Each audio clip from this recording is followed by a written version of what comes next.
Sí, buenas clases, por favor. Con buenas clases. Tot un secretari d'organització menjant-se un entrepà i intentant parlar amb Ángel Acebes davant dels periodistes.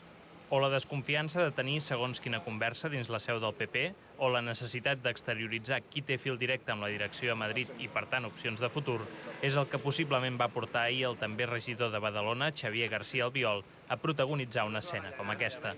Tret dels gestos, però, hermetisme total, que tampoc trencava el secretari general dels populars catalans, Rafael Luna, un dels homes de confiança de Piqué, que encara no ha anunciat què pensa fer ara. Més tard marxava de la seu la presidenta del PP per Barcelona, Dolors Montserrat, protagonista d'un pols amb Piqué que va acabar traient-li responsabilitats al Parlament.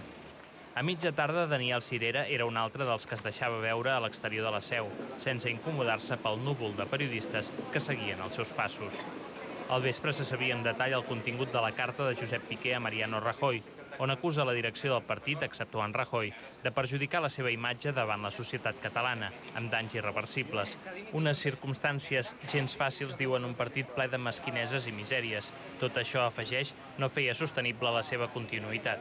García Albiol ja se'n desmarcava aquest matí. Jo no puc compartir aquesta expressió. Jo, per part de Josep Piqué, doncs entenc que ja està en una situació anímicament complicada, però jo no la puc compartir. Aquesta tarda es veurà fins on arriba l'escombrada.